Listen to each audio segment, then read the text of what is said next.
What is up? We are back. That is right. It's SCP time. Ayo. That's right. You didn't think I forgot about the SCPs, eh? I know we've gotten a lot of suggestions, a lot of people that has suggested certain SCPs. So if I have missed any, I know if I've gotten a bunch of them, make sure to let me know in the comments below. Plus, I want to do something special. I want to do a really cool thing where if we get enough people to vote on this and to do this, and we get like 20 likes on the video, I will do a special lore reading video. We'll even do it for an hour long, and we'll have it all like creepy and stuff, like we'll set the mood with like a candle or something like that. We'll make it really spooky, and I'll read some lore. You guys can let me know some good lore to read. Not only watch, but to read, and I'll set the mood, make it creepy and all that. But let me know, guys. Let's get there. Let's set that go. 20 likes. We'll hit that. Let me know in the comments below what to watch on it. But this one is SCP-096. The Shy Guy.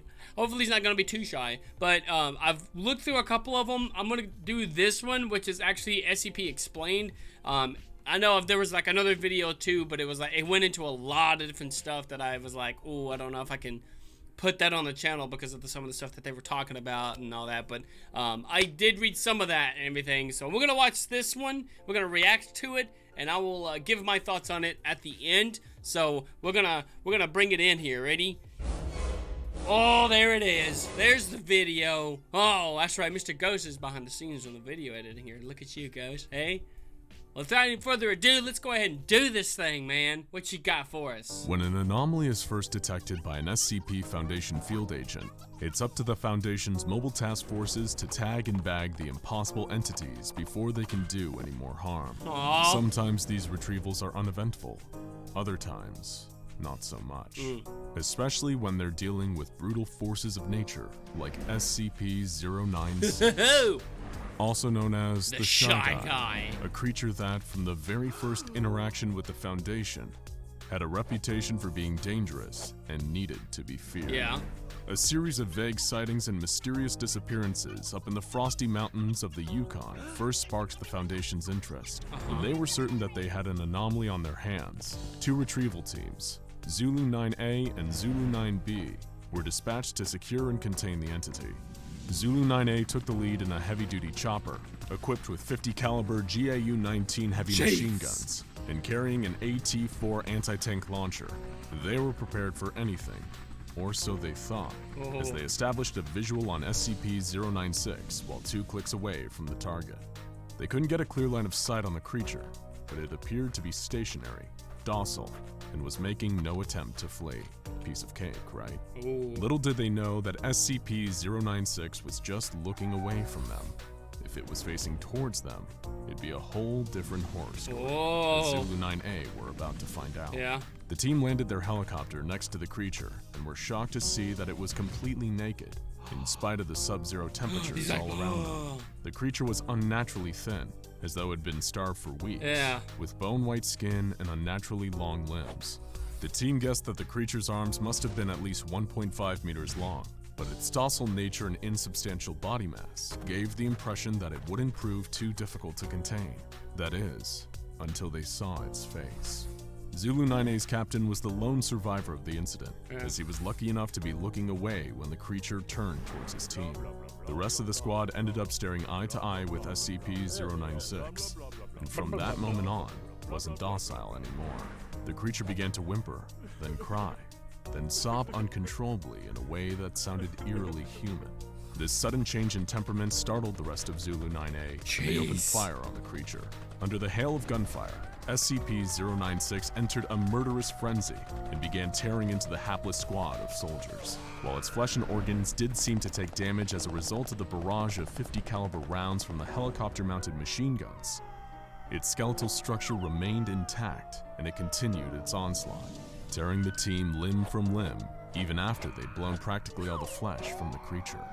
The AT-4 anti-tank launcher proved equally ineffective at stopping SCP-096 while it was in attack mode.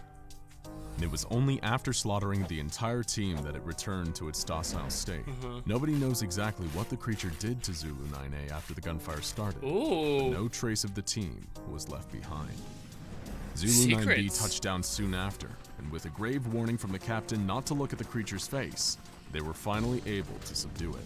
A bag was placed over SCP-096's face, which seemed to soothe it enough to move it to a nearby Foundation facility. Little did they know, they just obtained one of the deadliest SCPs of all time.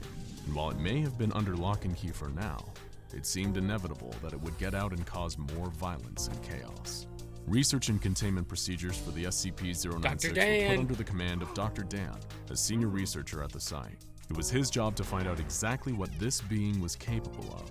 The more he tested, the more he realized that they were dealing with something truly terrifying. Disposable D-Class personnel were used to figure out exactly what it was that caused the creature to enter its attack mode. Just as it had during the initial retrieval mission, SCP-096 went berserk when any of the attending personnel saw its face. In this stage, it would enter a period of considerable and unstoppable distress for 1 to 2 minutes, covering its face and wailing loudly. When the period of distress ended, the creature would mercilessly slaughter every D-Class that had seen its face, and just like with Zulu 9A, no trace of their bodies would be left behind. Dr. Dan was horrified and intrigued by this phenomenon. The creature killed anyone that saw its face directly, but could the same be said for indirect depictions of the creature's face, such as images and videos? Dr. Dan was desperate to find out. More D-Class personnel were brought in to test this, to frightening results. Dr. Dan found that the creature did indeed still enter attack mode when people saw pictures and videos of SCP-096's face. The creature seemed to have an innate sense of when people were viewing these representations, even when it should have had no conceivable way of knowing. It didn't matter how far away or how many barriers were in place between the viewer and the creature, the attack mode would still activate. And once it did, it seemed as though nothing could stop the creature from hunting down the one who saw its face. With all of this new data, special containment procedures were devised to keep the creature safely under lock and key. Its cell was a 5 meter by 5 meter by 5 meter airtight steel cube, fitted with advanced pressure sensors and laser detectors to ensure that SCP-096 remained in its cell without risking anyone having visual contact with the creature's face. All cameras and video equipment were strictly forbidden, and weekly checks for any cracks or holes in the containment cell were mandatory. Of course, none of this would stop the creature if anyone somehow saw its face. In order to solve that little problem, Dr. Dan would need to continue his research. To find a method of subverting the creature's deadly glance, they needed to know exactly what they were dealing with. But how could they, when even a glance at a photo or video of the being meant certain death? A potential solution was proposed, creating an artistic representation of the creature's face, something that hadn't yet been attempted. But how would they achieve such a feat? Simple. They'd procure a D-Class prisoner with some artistic talent, and they found one who had been a tattoo artist before becoming a Foundation guinea pig. I remember this. Dr. Dan formulated an ingenious plan for keeping this D-Class alive for long enough to accurately draw an image of SCP-096's face. He would be placed in a bathysphere diving bell several kilometers underwater and tens of kilometers away from the containment cell where the SCP was being held. The D-Class was made to look at a photograph of the creature's face and then replicate that image in a pencil sketch. Dr. Dan first confirmed that the creature's attack mode is only activated by the creature's face by having the D-Class look at a series of photos of the SCP's body parts, one by one, finally finishing with its face. The D-Class began drawing and even remarked on how creepy the SCP's facial features were, despite not knowing the deadly context. Meanwhile, back in its containment cell, SCP-096 sensed someone viewing its face and entered its inconsolable crying state, followed by its attack mode. Take that wall! It broke out of containment easily and began making a beeline for the D-Class, traversing the miles between it and its prey. The D-Class didn't know it, as he locked the finished drawing into a separate, autonomous submersible, but he was already dead. As the drawing made its way up to a researcher on the surface, SCP-096 dived into the water and started swimming down towards the artist. Minutes later, the bathysphere was breached, and the D-Class was torn to shreds. SCP-096 was recaptured without issue by Surface Recovery Team Foxtrot 303A, and further testing on the drawing showed that artistic representations of SCP-096's face were in fact harmless. From this experience, we now know that the creature has a gaunt face with totally white eyes, possibly indicating blindness and a grossly extended jaw. Nevertheless, Dr. Dan was adamant that SCP-096 was too dangerous to be left alive and requested permission from the upper echelons of the Foundation to terminate the creature by any means necessary. However, the doctor's request would fall on deaf ears until it all started with a seemingly innocent image. While it's now been redacted for your safety, the black speck inside the yellow circle was once a minuscule image of SCP-096, taken unknowingly in the 1990s by a semi-professional mountaineer. One day they were looking at old photographs when his eyes passed over the tiny speck without even noticing that he had seen anything. But SCP-096 noticed and began entering its attack mode. That's so crazy. It tore through its steel containment unit like tissue paper, causing the release of a nerve agent that killed a number of attending Foundation staff. The monster then fled the base and began pursuing its prey, with Mobile Task Force Tau-1 in hot pursuit. Dr. Alexei, who was helping to manage the site where the SCP was contained, was in dismay over the situation. Dr. Dan was out of the country at the time, trying to discover more about the creature's origins. However, he did leave the Mobile Task Force with a new secret weapon against the rampaging Shy Guy: Project Scramble. Scramble were state-of-the-art goggles featuring a new technology created by Dr. Dan, the goggles. which, using artistic renditions of 096's facial features, could detect and scramble the features of SCP-096 into an unrecognizable form, preventing the normally deadly effect of gazing upon its face. In theory, this would allow MTF Tau-1 to engage safely with 096 once its prey had been eliminated and bring it back into containment. Jeez. But disaster struck on two fronts. First, the prey in question was located in a population center, creating the potential for a huge loss of life. And the second bigger problem was that the scramble technology didn't work, as stray pixels of the creature's face would reach the eyes of the task force before the internal microprocessor had time to scramble them. The mission turned into a death sentence, as SCP-096 slaughtered almost the entire task force, as well as a number of civilians in town, including an infant and its entire family. It was a monumental disaster, made even worse by a final revelation. Dr. Dan and Dr. Alexei had themselves facilitated the entire containment breach and allowed the resulting massacre to happen, with Dr. Dan hoping it would be enough motivation for Foundation Command to greenlight his research into destroying the creature. Destroy it. Anything that would give him the opportunity to kill this thing would be worth the bloodshed. His plan worked, and the SCP Foundation saw it his way, approving his request to neutralize SCP-096. However, success comes at a cost for Dr. Dan. Once he figures out a way to finally kill the creature, though done in his line of duty, he himself will be terminated by the Foundation for his crimes against humanity.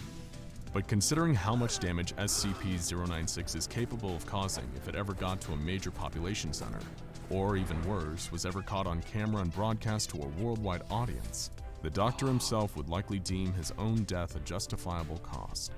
To this day, the Foundation is researching ways to kill the creature, and they're still looking for their silver bullet. And the pressure is on. They hadn't known about the seemingly innocent picture that sparked the last containment breach, the one taken decades ago, in which the Shy Guy had only occupied 4 tiny pixels. 4 tiny so funny, pixels he's wearing the that same resulted outfit. in multiple innocent lives lost. So be careful where you look, because who knows how many other photos of the creature are lurking out there. Photos with an innocent dot in the background. Your eyes glance over it, not even noticing the little blip, until you hear a distant wailing that seems to be getting closer and closer and closer. And then, it's already too late. Oh, yeah? That is so wild, dude. That's so wild. Okay, so to break it down on what I have from this, as I get rid of the video there, you know, just good stuff. Anywho, this is the same one when I played Containment Breach that I had to put the goggles on to see it. But that was the thing, though, is you should be able to see it without the goggles. Like, I walked into its cage and, like, it attacked me. Is that the same SCP? Because, like, yeah, once you look at its face, that's when it's gonna, like, come after you. The fact that it knows when you look at its face that it's gonna, like, go and, like, attack you and stuff like that. Excuse me.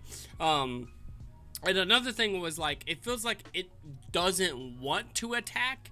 Like, it always, like, shies its face away, and then it goes into, like, a cry.